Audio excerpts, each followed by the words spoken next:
नमस्कार दोस्तों।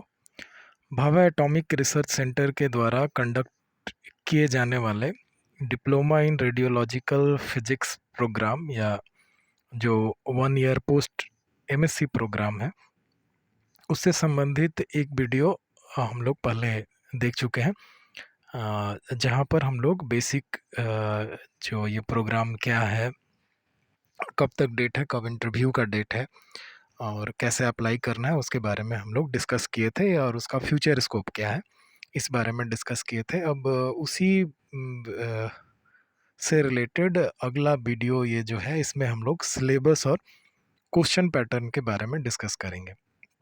हम लोग पहले दिन डिस्कस किए थे कि ये जो एग्ज़ाम होता है, जिस दिन एग्ज़ाम होता है उसी दिन रिज़ल्ट आउट हो जाता है इवनिंग के समय 5 बजे, और लेकिन इसका क्वेश्चन पेपर बाहर नहीं आ पाता है। तो मैं जो प्रीवियस जो कुछ स्टूडेंट एग्ज़ाम दिए थे ये, उनके एक्सपीरियंस से सिलेबस और एक सैम्पल पेपर जो है, एक 20 क्वेश्चंस का सैम्पल पेपर, डिस्क्रिप्शन में उसका गूगल फॉर्म का लिंक दिया अटैच्ड रहेगा इसके साथ, वो ज़रूर आप लोग ट्राई करिएगा देने का। और मैं जो आप ईमेल आईडी देंगे उस पर आपका रिस्पॉन्स और साथ साथ जो करेक्ट आंसर्स हैं वो संग के संग पहुंच जाएंगे। ठीक है, तो हम लोग डिस्कस करते हैं सिलेबस और क्वेश्चन पैटर्न के बारे में। नहीं, उससे पहले हम लोग कुछ इंपॉर्टेंट डेट्स देख लिया जाए, फिर एक बार हम लोग को थोड़ा याद रहेगा ये कि ऑनलाइन फॉर्म फिलअप का जो डेट है वो 29 अप्रैल से लेकर 20 मई तक है। मतलब अगर आज अगर जो डेट है 10 तारीख, आज से अभी भी 10 दिन है अप्लाई करने के लिए। एडमिट जो रिलीज़ होगा वो 12 जून को रिलीज़ होगा। ठीक है, 12 जून, उसके पहले भी हो सकता है लेकिन टेंटेटिव डेट 12 जून ही है। और रिटेन एग्ज़ाम जो है वो 26 जून को, और जो संडे पड़ रहा है वो अणुशक्ति नगर मुंबई में होगा 11 बजे से। ठीक है, और रिज़ल्ट जो है उसी दिन शाम को, यानी 26 जून को शाम को 5 बजे अनाउंस हो जाएगा। और जो लोग क्वालिफाई करते हैं उनका इंटरव्यू जो है वो नेक्स्ट दिन, यानी मंडे से लेकर वेडनेसडे तक, 27 से लेकर 29 तारीख तक कंडक्ट होगा, जो 10 बजे से कंडक्ट होगा, वही अणुशक्ति नगर मुंबई में। ठीक है, तो ये तारीख गई। जो अप्लाई करने का लिंक है, वो एप्लीकेशन का लिंक है। सबसे पहले उसमें देखा मैं कुछ लोगों को प्रॉब्लम हो रहा है, तो वहाँ पर एक रजिस्ट्रेशन लिंक है, वहाँ पर जाकर अपना नाम, ईमेल आईडी रजिस्ट्रेशन करने के बाद ही आप अप्लाई कर सकते हैं। तो वो भी मैं इसके डिस्क्रिप्शन बॉक्स में, इस वीडियो के डिस्क्रिप्शन बॉक्स में डाल दूंगा। तो ये कुछ इंपॉर्टेंट डेट्स गए। अब देखते हैं एग्ज़ाम पैटर्न के बारे में। तो एग्ज़ाम पैटर्न जो है वो देखा गया कि 2 सेक्शन है इसके। एक है रिटेन एग्ज़ाम है, जो ये हम लोग डेट देखे 26 तारीख को ही होगा। और दूसरा जो है वो इंटरव्यू है, जो 27 से लेकर 29 के बीच होंगे। ठीक है, तो जो लोग रिटेन क्वालिफाई करेंगे वही इंटरव्यू फेस करेंगे। ठीक है, उसी दिन रिजल्ट आउट हो जाएगा और उसके बाद इंटरव्यू के लिए अ, बुलाया जाएगा अगले 2 दिन।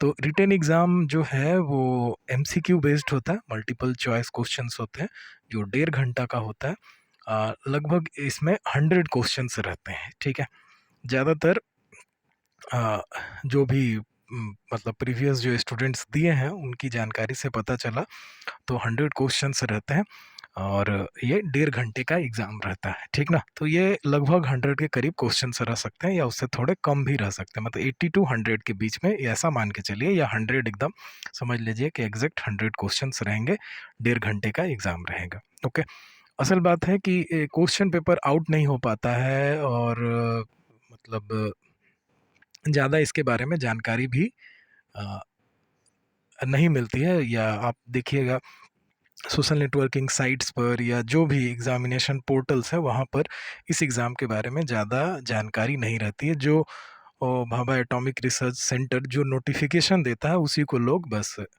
थोड़ा इधर उधर करके काम चला लेते हैं।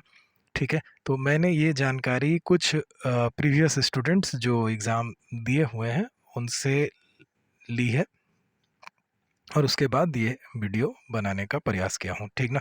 आशा करता हूँ ये ज़रूर आप लोगों को हेल्प करेगा, ठीक है? तो रिटेन जो लोग क्वालिफ़ाई कर गए, उन्हीं लोग को इंटरव्यू में बुलाया जाता है, ठीक? तो और रिटेन क्वालिफ़ाई जनरली स्टूडेंट संख्या ज़्यादा रहती है, तो रिटेन जो है ये जैसे मान लीजिए कि टॉप से ही लिए जाते हैं।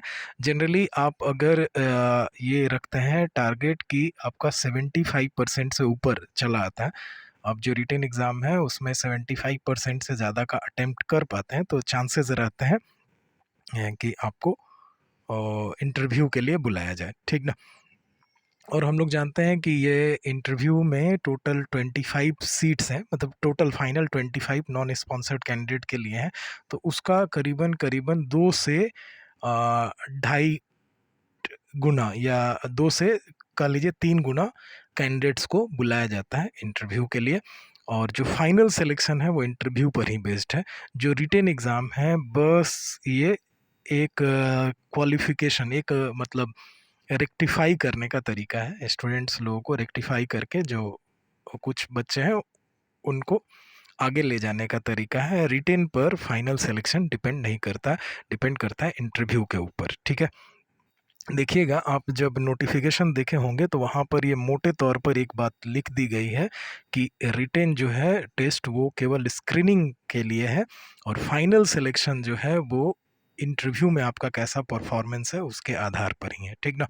तो रिटेन एग्ज़ाम क्वालिफाई करना तो ज़रूरी ही है ही, लेकिन रिटेन एग्ज़ाम आपको आगे फाइनल सिलेक्शन में उतना ज़्यादा हेल्प नहीं करता है, लेकिन फाइनल सिलेक्शन तक पहुंचाने के लिए रिटेन एग्ज़ाम बहुत ही इंपॉर्टेंट है। अब हम लोग देख लेते हैं थोड़ा बहुत सिलेबस के बारे में। तो जो रिटेन एग्ज़ाम का सिलेबस है जो एमसीक्यू बेस्ड है, वो मेनली उसको हम लोग 3 सेक्शन में डिवाइड कर सकते हैं। एक जो है क्लास 11-12 से बेस्ड क्वेश्चंस रहते हैं, कुछ क्वेश्चन हैं जो बीएससी प्रोग्राम से आते हैं, और कुछ जो क्वेश्चंस हैं वो बीएससी ऑनर्स बेस्ड होते हैं, ठीक ना? मतलब ये क्वेश्चंस आते हैं जनरली 11-12 से बेसिक क्वेश्चंस रहते हैं, बीएससी प्रोग्राम से थोड़ा सा और एडवांस, और बीएससी ऑनर्स से और ज़्यादा एडवांस्ड क्वेश्चंस रहते हैं। तो ये तीनों का कॉम्बिनेशन हम लोग को क्वेश्चन पेपर में मिलता है। तो क्वेश्चन पेपर जो मैं प्रीवियस स्टूडेंट से डिस्कशन किया, तो कभी-कभी क्वेश्चन पेपर बहुत ही बेसिक चला आता है। जैसे 11-12 में अगर बेसिक हम लोग कोई मान लीजिए कि जो स्टेट लेवल पर जो इंजीनियरिंग एंट्रेंस एग्ज़ाम, या वो जनरली जो पॉलिटेक्निक कॉलेज में एंट्रेंस एग्ज़ाम होता है उसमें जो फिज़िक्स का क्वेश्चन रहता है, उस तरह से क्वेश्चंस रहते हैं। बीएससी ऑनर्स और प्रोग्राम वाले जो क्वेश्चन जनरली हम लोग जो किसी यूनिवर्सिटी का एडमिशन टेस्ट जो देते होते हैं, उस पर उसमें जैसे क्वेश्चंस रहते हैं प्रोग्राम और ऑनर्स बेस्ड, उस तरह के क्वेश्चंस कभी-कभी आ जाते हैं। कभी थोड़ा-सा ये टफ क्वेश्चन रहता है, मतलब मिक्स्ड क्वेश्चंस रहते हैं जनरली। तो ये दोनों मतलब क्लास 11 से लेकर बीएससी ऑनर्स तक की सभी जानकारी अगर हम लोग को रहे थोड़े बहुत, तो एग्ज़ाम निकालना बहुत आसान रहता है। तो अब देखते हैं कि क्लास 11-12 से क्या-क्या टॉपिक से रिलेटेड क्वेश्चंस अभी तक आ चुके हैं। ये जो सिलेबस का पैटर्न है, ये उसी आधार पर मैं बनाया हूँ। जैसे वेक्टर से जनरली अभी तक जो क्वेश्चंस आए हैं वो है जैसे डॉट प्रोडक्ट से, क्रॉस प्रोडक्ट से, और वो हम लोग रिजल्टेंट ऑफ वेक्टर्स पढ़ते हैं, जो ट्रायंगल लॉ या पैरेललोग्राम लॉ, उससे डायमेंशंस जो इससे कुछ क्वांटिटीज़ के डायमेंशंस तक ही क्वेश्चंस आए हैं और ज़्यादा नहीं। मैकेनिक्स सेक्शन में हम लोग का जैसे क्वेश्चंस मेनली आए हैं वो न्यूटन्स लॉज ऑफ मोशन पर बेस्ड कुछ प्रॉब्लम्स, और कुछ फ्रिक्शन पर बेस्ड प्रॉब्लम्स, और इसके अलावा मैकेनिक्स के वो वर्क, पावर और एनर्जी सेक्शन में भी कुछ क्वेश्चंस आए हैं जो केवल मतलब प्रीवियस ईयर में आए हैं, जो वर्क डन पर, पावर पर, इस पर डिपेंडेंट है। इसके बाद है रिजिड बॉडी डायनामिक्स में generally moment of inertia section से क्वेश्चंस आते हैं। तो मोमेंट ऑफ इनर्शिया अलग अलग सिस्टम्स का थोड़ा याद रखेंगे। और वो कंजर्वेशन ऑफ एंगुलर मोमेंटम से रिलेटेड क्वेश्चंस आते हैं, तो ये थोड़ा हम लोग देख कर रखेंगे। ग्रेविटेशन से जनरली वो एक्सेलरेशन ड्यू टू ग्रेविटी का वेरिएशन जो है हाइट डेप्थ इनके साथ, उससे रिलेटेड क्वेश्चंस आते हैं। स्केप वेलोसिटी से रिलेटेड, ऑर्बिटल वेलोसिटी से रिलेटेड और कैपलर्स लॉ से रिलेटेड क्वेश्चंस जनरली रहते हैं। इलास्टिसिटी से बस बेसिक ये यंग्स मॉड्यूलस और जो energy stored in A stretched wire उसी से रिलेटेड क्वेश्चन रहते हैं या आए हुए हैं अभी तक। फ्लूइड मैकेनिक्स से जनरली विस्कोसिटी और सरफेस टेंशन का एकदम बेसिक, यानी विस्कोसिटी सरफेस टेंशन का डायमेंशन, और वो सरफेस टेंशन से रिलेटेड वो कैपिलरी राइज का जो फॉर्मूला है उससे रिलेटेड थोड़े बहुत न्यूमेरिकल। उसके अलावा प्रेशर और सरफेस टेंशन का जो रिलेशन है उससे रिलेटेड कुछ क्वेश्चंस देख लेंगे। विस्कोसिटी में जो हम लोग का ये स्टोक्स थ्योरम है उससे रिलेटेड कुछ क्वेश्चंस देख लेंगे तो हो जाएगा हम लोग का काम। हीट एंड थर्मोडायनेमिक्स सेक्शंस में जनरली हम लोग वो थर्मोडायनेमिक्स में वो फर्स्ट लॉ ऑफ थर्मोडायनेमिक्स का बेसिक एप्लीकेशन, यानी वो जो प्रोसेस है आइसोथर्मल, एडियाबेटिक, आइसोबारिक, ये सब इन सब में थोड़ा work done. First law of thermodynamics का रिलेशन, सीपीसीबी वाला कुछ पोर्शन, कार्नोट्स हीट इंजन, वहाँ से एफिशिएंसी या कार्नोट्स हीट इंजन की एफिशिएंसी से क्वेश्चंस जनरली आए हैं बहुत बार। इसके बाद काइनेटिक थ्योरी ऑफ गैसेस जो है वहाँ से वो आरएमएस स्पीड, प्रेशर का एक्सप्रेशन और वो डिग्रीज ऑफ फ्रीडम से रिलेटेड कुछ क्वेश्चंस, ये सब अच्छे से देखेंगे। इसके बाद आती है सिंपल हार्मोनिक मोशन की बात। तो सिंपल हार्मोनिक मोशन का differential equation, kinetic energy, potential energy, और जनरली देता है एक एक्सप्रेशन दे दिया और वहाँ से कुछ टॉपिक जैसे मैक्सिमम वेलोसिटी, एक्सेलरेशन या काइनेटिक एनर्जी निकालने के लिए देता है। वेव एंड ऑसिलेशन सेक्शन से, ऑसिलेशन यानी सिंपल हार्मोनिक मोशन का ही पार्ट हो गया। वेव सेक्शन से जनरली हम लोग का प्रोग्रेसिव वेव का डिफरेंशियल इक्वेशन से रिलेटेड कुछ क्वेश्चन रहता है। इसके अलावा हम लोग का स्टेशनरी वेव्स, बीट्स, इस सब से रिलेटेड कुछ क्वेश्चंस, और कभी थोड़ा बहुत डोपलर इफेक्ट को भी अच्छे से देख लेंगे हम लोग, तो बहुत काम में रहेगा। अब क्लास 12 के सेक्शन से इलेक्ट्रोस्टैटिक्स में बेसिक इलेक्ट्रोस्टैटिक्स यानी इलेक्ट्रिक फील्ड पोटेंशियल का बेसिक डेफिनेशन, ये सब गॉस थ्योरम का एप्लीकेशंस, ये रहेगा। कैपेसिटर कैपेसिटेंस से रिलेटेड क्वेश्चंस कुछ आते हैं, वो कैपेसिटर का सीरीज पैरेलल कॉम्बिनेशन जो है वो अच्छे से ध्यान से देखेंगे। करंट इलेक्ट्रिसिटी में भी यही ओम्स लॉ का बेसिक एप्लीकेशन, रेजिस्टेंस का सीरीज पैरेलल, जनरली जो भी प्रीवियस स्टूडेंट्स दिए हैं परीक्षा उनके हिसाब से वो रेजिस्टेंस के सीरीज पैरेलल से जनरली एक ना एक क्वेश्चन हर एक बार ही रहता है। इसके अलावा जो किरचॉफ्स लॉ है उनसे रिलेटेड कुछ क्वेश्चन छोटे वो। मैग्नेटिज्म सेक्शन से वो से एम्पियर सर्किटल लॉ का थोड़ा बहुत एप्लीकेशन, लॉरेंज फोर्स से रिलेटेड क्वेश्चंस, और ज़्यादा नहीं, ठीक ना। अल्टरनेटिंग करंट से हम लोग मेनली जनरली जो थोड़ा सा देख कर रखेंगे वो एलसीआर सर्किट, रेजोनेंस, ये अच्छे से देख कर रखेंगे। अच्छा, रे ऑप्टिक्स में जनरली एकदम बेसिक ऑप्टिक्स से जो क्वेश्चंस आए हैं, रे या वेव ऑप्टिक्स से एकदम बेसिक्स आए हैं, बेसिक क्वेश्चंस आए हैं। जैसे रे ऑप्टिक्स में वो रिफ्रैक्टिव इंडेक्स से रिलेटेड कुछ क्वेश्चन, प्रिज्म से रिलेटेड कुछ क्वेश्चंस, बस वो ध्यान से देख लेंगे, थोड़ा बहुत वो देखेंगे। वेव ऑप्टिक्स में भी हम लोग इंटरफेरेंस से रिलेटेड कुछ क्वेश्चंस आए हुए हैं पहले, और डिफ्रैक्शन से रिलेटेड, डिफ्रैक्शन नहीं, वो पोलराइजेशन से रिलेटेड क्वेश्चन में, तो वो एंगल ऑफ पोलराइजेशन निकालने के लिए हम लोग वो जो पढ़े हैं कि tan थीटा पी यानी tan of angle of polarisation equals to refractive index होता है, उससे related question. Electromagnetic wave section से हम लोग वो इलेक्ट्रोमैग्नेटिक वेव का कुछ प्रॉपर्टीज बस अच्छे से देख लेंगे। एटॉमिक एंड न्यूक्लियर फिजिक्स में बेसिक एटम का प्रॉपर्टीज और कुछ एटॉमिक मॉडल। न्यूक्लियर फिजिक्स में बस वो केवल पढ़ना है, थोड़ा बहुत उससे क्वेश्चंस एटॉमिक मॉडल से रहते हैं। न्यूक्लियर फिजिक्स में न्यूक्लियर का रेडियस, बाइंडिंग एनर्जी, इनसे रिलेटेड क्वेश्चंस रहते हैं। इसके अलावा रेडियो एक्टिविटी से related questions generally previous years में आए हुए हैं। क्वांटम थ्योरी से भी एकदम सिंपल क्वांटम थ्योरी, यानी वो आइंस्टाइन्स का जो फोटो इलेक्ट्रिक थ्योरी था वो, और इसके अलावा वर्क फंक्शन से रिलेटेड कुछ क्वेश्चंस, बस छोटे-छोटे ही क्वेश्चंस आए हैं। इलेक्ट्रॉनिक्स से बेसिक इलेक्ट्रॉनिक्स, वो जो हम लोग n type, p type semiconductors पढ़ते हैं, उनका बेसिक थ्योरी। उसके अलावा फॉरवर्ड एंड रिवर्स बायसिंग।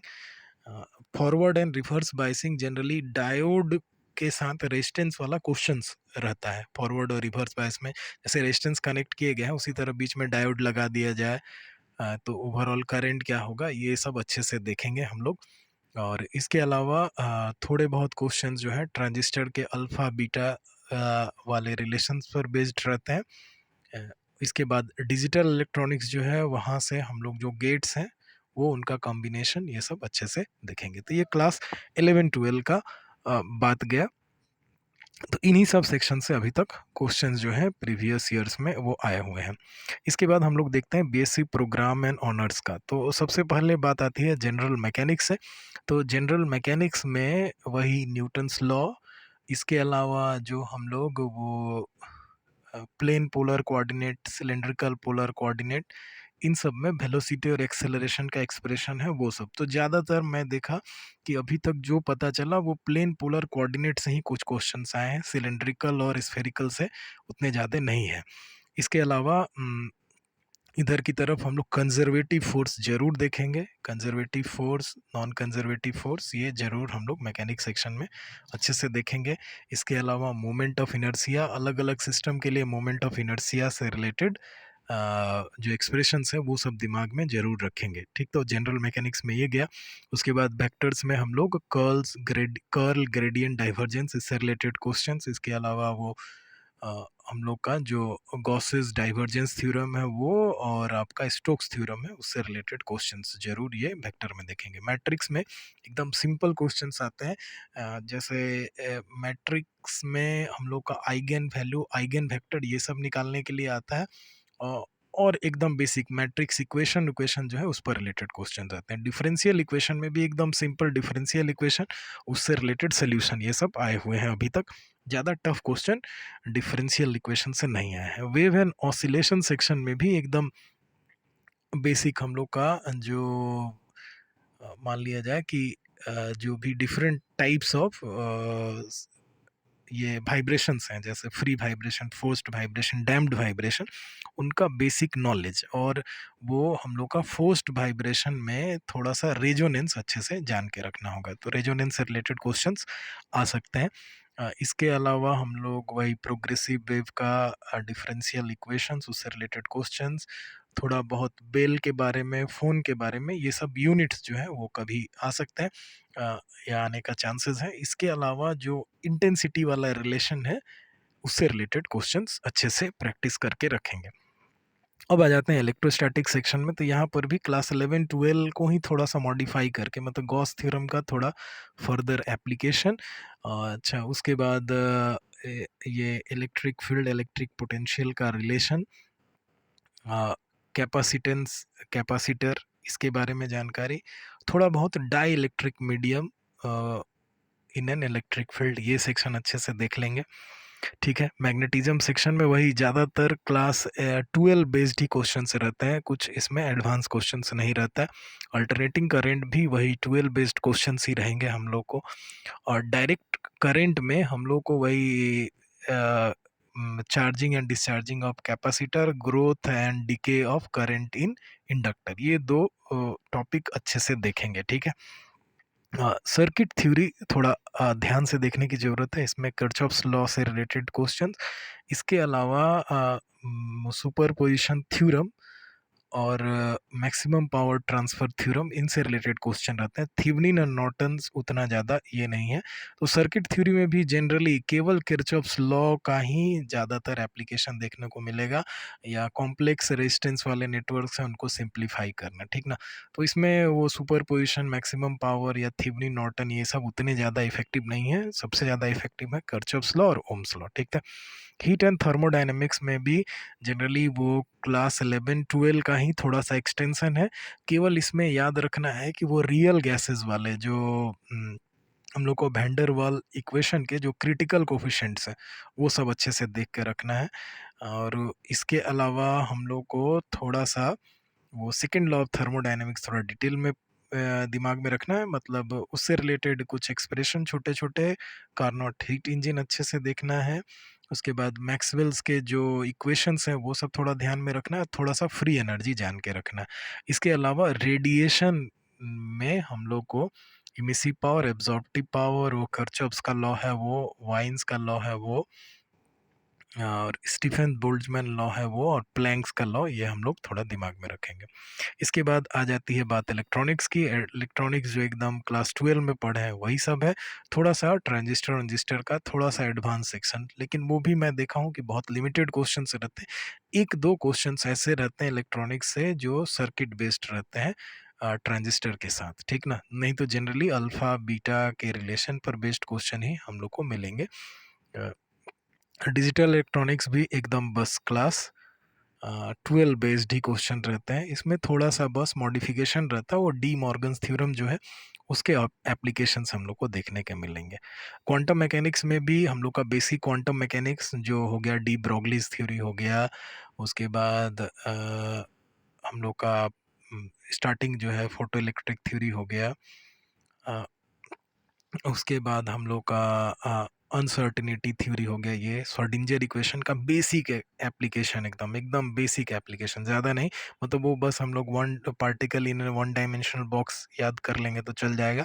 हाँ, लेकिन यहाँ ऑपरेटर से क्वेश्चंस जरूर रहते हैं, तो ऑपरेटर वाला सेक्शन जरूर से जरूर ध्यान से देखें, जहाँ पर हम लोग वो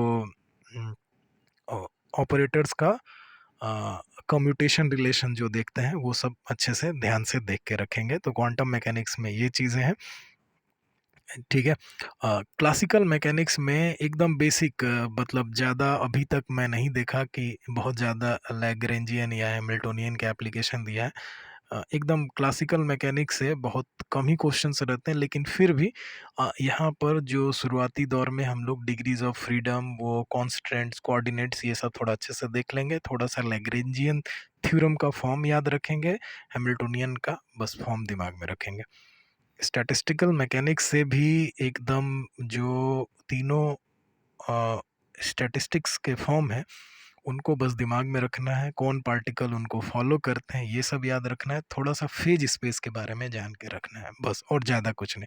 थोड़ा सा एंट्रोपी का कंसेप्ट भी रखेंगे तो अच्छा रहेगा। इलेक्ट्रोमैग्नेटिक थ्योरी में बेसिक इलेक्ट्रोमैग्नेटिक थ्योरी, मैक्सवेल्स के इक्वेशंस, इसके अलावा डिस्प्लेसमेंट करंट का थोड़ा सा कंसेप्ट, उसके बाद आ गया इलेक्ट्रोमैग्नेटिक वेव इन वैक्यूम, ये ज़रूर देखेंगे इलेक्ट्रोमैग्नेटिक वेव वैक्यूम में जाता है तो क्या इक्वेशंस होंगे, क्या इम्पीडेंस होगा, ये सब चीज़ें। इसके अलावा अब आ गया पॉइंटिंग वेक्टर, पॉइंटिंग थ्योरम, ये सब अच्छे से देखेंगे। इसके अलावा इलेक्ट्रोमैग्नेटिक थ्योरी से ज़्यादा क्वेश्चंस नहीं रहते, मतलब बेसिक इलेक्ट्रोमैग्नेटिक थ्योरी साथ में electromagnetic wave in free space, ये दो चीज़ें हम लोग अच्छे से देखेंगे। Atomic physics and atomic physics में क्या जनरली बेसिक एटॉमिक मॉडल्स रहते हैं, और थोड़ा बहुत एक्सरे के बारे में इंफॉर्मेशन, बस ये सब, ज़्यादा इसमें से क्वेश्चंस नहीं अभी तक देखा हूँ। न्यूक्लियर फिजिक्स में भी जो हम लोग क्लास 12 में पढ़े न्यूक्लियर फिजिक्स वो सब रहता है, केवल इसमें थोड़ा सा हम लोग को न्यूक्लियर पार्टिकल्स को जान लेना है, न्यूक्लियर रिएक्शन का वो कंजर्वेशन जो प्रिंसिपल न्यूक्लियर पार्टिकल लेकर रिएक्शन दिए रहते हैं, वहाँ से कंजर्वेटिव है, नॉन कंजर्वेटिव है, मतलब ये रिएक्शन फिजिबल है कि नहीं, पॉसिबल है कि नहीं, ये सब थोड़ा सा जानकारी हम लोग देख लेंगे। अलग अलग न्यूक्लियर पार्टिकल्स के ग्रुप्स के बारे में थोड़ा सा जानकारी ले लेंगे तो हो जाएगा। और हम लोग का Q value of any nuclear reaction ये थोड़ा सा ध्यान में रखेंगे। हाँ, अच्छा, सॉलिड स्टेट फिजिक्स में हम लोग बेसिक सॉलिड स्ट्रक्चर्स और कुछ नहीं, मतलब अलग अलग जो क्रिस्टल्स हैं उनका क्लासिफिकेशन, बस इतना ही ध्यान में रखेंगे तो चल जाएगा। सॉलिड स्टेट फिजिक्स से ज़्यादा टफ क्वेश्चंस नहीं आते हैं, एकदम बेसिक क्वेश्चन, बस क्रिस्टल का क्लासिफिकेशन याद रखेंगे, उतना से काम हो जाएगा। थोड़ा सा ब्रैग्स लॉ दिमाग में रखेंगे, थोड़ा सा ब्रैग्स लॉ का एप्लीकेशन हम लोग देख लेंगे तो हो जाएगा। अप्लाइड ऑप्टिक्स वाले सेक्शन से भी बहुत ही कम क्वेश्चंस रहते हैं, एकदम थोड़ा बहुत ये सेक्शन अगर हम लोग हटा भी दें तो चल जाएगा। फिर भी थोड़ा बहुत फॉर्मेट्स प्रिंसिपल, थोड़ा अलग-अलग आई पीसेस, उनका एप्लीकेशन, ये सब अच्छे से दिमाग में रखेंगे। तो आशा करता हूँ कि इन सब को थोड़ा आप लोग अगर ध्यान से देखेंगे तो ज़रूर रिटन एग्ज़ाम अच्छा जाएगा। ये सब सिलेबस को अगर आप लोग कवर करने का कोशिश करेंगे। ये सब प्रीवियस जो भी स्टूडेंट एग्ज़ाम दिए हैं उनके मेमोरी पर बेस्ड, उनकी मेमोरी को उनसे मतलब उनके मेमोरी बेस्ड ही ये सिलेबस तैयार हुआ है या उनसे डिस्कशन करके तैयार किया गया है, ठीक ना? तो आशा करता हूँ आप लोग को थोड़ा बहुत भी इससे हेल्प ज़रूर मिलना चाहिए। हेल्प थोड़ा मिलेगा ही ज़रूर, ठीक ना? अच्छा, इसके बाद मैं कह रहा हूँ कि इसके साथ मैं एक सैंपल पेपर 20 क्वेश्चन पेपर को 20 क्वेश्चंस का एक गूगल फॉर्म जो है ये इसके साथ अटैच्ड कर दूंगा डिस्क्रिप्शन में। आप लोग ज़रूर से ज़रूर ट्राई करिएगा देने का। इसमें से कुछ क्वेश्चंस हैं जो प्रीवियस आए हुए हैं, ठीक ना? और कुछ उसी तरह के आधार पर कुछ क्वेश्चंस और इंक्लूड किए गए हैं। तो यहाँ पर 20 क्वेश्चंस हैं। आप लोग ट्राई करिएगा कि पर क्वेश्चन को 2 मिनट का टाइम देकर कम से कम 40 मिनट्स में सबका आंसर आप लोग सॉल्व करके सबमिट कर दें। और जो भी आंसर्स हैं, जो रिस्पॉन्स हैं, वो आपको संग-संग आपके रजिस्टर्ड मेल पर चले जाएँगे। अगर आप लोग को इससे कुछ बेनिफिट होता है, कुछ लाभ मिलता है, तो आप लोग कहिएगा। तो इसके बाद मैं अगला जो एक और वीडियो इससे रिलेटेड दूंगा और उसके डिस्क्रिप्शन में मैं 100 क्वेश्चंस का लिख दूंगा, 100 क्वेश्चंस का लिख दूंगा, लिंक दूंगा एकदम। और टाइम भी बाउंड कर दूंगा कि अपने आप लोग कमेंट में बोलिएगा जो टाइम सबसे सुटेबल रहेगा। मैं 2-3 टाइम का प्रेफरेंस दे दूंगा। जो टाइम सबसे सुटेबल रहेगा उस टाइम पर आप लोग चाहे तो मैं 100-100 क्वेश्चन का 4-5 सेट रेडी करके आप लोग का एग्ज़ाम भी ले सकता हूँ। आप लोग एग्ज़ाम दीजिएगा तो और थोड़ा-सा तैयारी और पुख्ता हो जाएगी, ठीक ना? तो ये जब फाइनल एग्ज़ाम के पहले अगर आप लोग बोलिएगा तो 4-5 एग्ज़ाम में 100 क्वेश्चंस का सेट तैयार करके आप लोग का ले सकता हूँ, ठीक है? तो ये गई। और जो अब नए हैं उनके लिए बता दूं कि मैं एप्लीकेशन लिंक को ओ, इस वीडियो के डिस्क्रिप्शन में डाल दूंगा। साथ ही साथ क्वेश्चन पेपर का भी लिंक रहेगा जहां पर अभी फ़िलहाल केवल 20 क्वेश्चंस रहेंगे। वो क्वेश्चन देखकर आपको आइडिया हो जाएगा कि किस तरह के क्वेश्चंस रहते हैं। और बता दूं ये सभी क्वेश्चंस जो है थोड़ा बहुत मेमोरी बेस्ड है, कुछ पुराने आधार पर ही क्वेश्चंस तैयार हैं, ठीक ना? तो ज़रूर आप लोग सॉल्व करने का कोशिश करिएगा। और अगर कहीं इस वीडियो में कहीं भी कोई गड़बड़ी रहेगी, कोई त्रुटि रहेगी तो ज़रूर मैं रेक्टिफाई करने का कोशिश करूँगा। और आशा करता हूँ कि आप लोग के थोड़ा बहुत भी ये वीडियो काम में आ सके। Thank you.